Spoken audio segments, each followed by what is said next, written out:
Une bâtisse entièrement rénovée au centre du village. Depuis une année, elle abrite 6 chambres d'hôtes.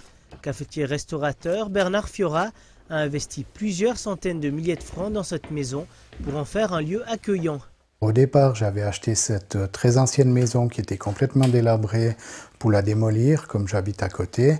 Et puis, comme la protection des sites m'a interdit la démolition, j'ai décidé de la transformer en chambre d'hôte. C'est quand même un projet d'avenir à moyen terme pour occuper ma retraite. Cette semaine, toutes les chambres sont occupées par des hôtes étrangers, français, finlandais ou hollandais.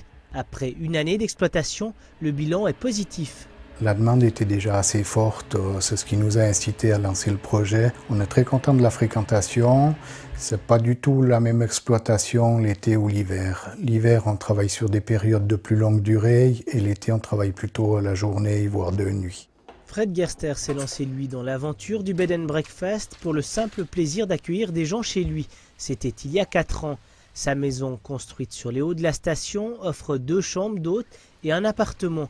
Et depuis peu, un jacuzzi à flanc de rocher, un plus qu'il veut proposer à ses hôtes. C'est un grand travail qu'on ne peut pas faire tout seul, donc là j'ai mon ami qui m'aide et puis de temps en temps on a encore une dame qui vient nous aider à faire des nettoyages.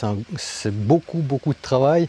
La chouette partie, c'est clair, c'est l'accueil des gens, c'est les connaissances, mais après il y a tout le travail un peu ingrat qui est le nettoyage, la lessive, le repassage et tout ça, et ça fait aussi partie du travail des chambres d'hôtes. Direction la Bergerie et ses 3 étoiles. Posée sur sa colline, elle est la plus ancienne chambre d'hôte de la station. Marie-Claire Coco s'est lancée dans l'aventure il y a 23 ans. J'avais cet endroit qui était libre, que je me disais qu'en faisant quelque chose pas trop cher, tout le monde aurait pu choisir de venir en vacances. J'ai commencé avec une ardoise tout simplement, puis j'ai marqué chambre à louer dessus. C'était avant Internet, la renommée de l'adresse s'est faite par le bouche à oreille ou des articles dans des magazines. C'était pas connu comme maintenant.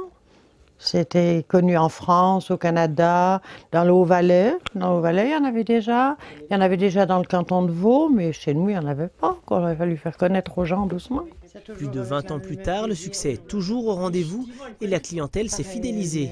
Au début, ils venaient facilement à une nuit, 2 nuits. Maintenant, ils veulent rester une semaine et voire plus. La Bergerie affiche complet jusqu'au 10 mars.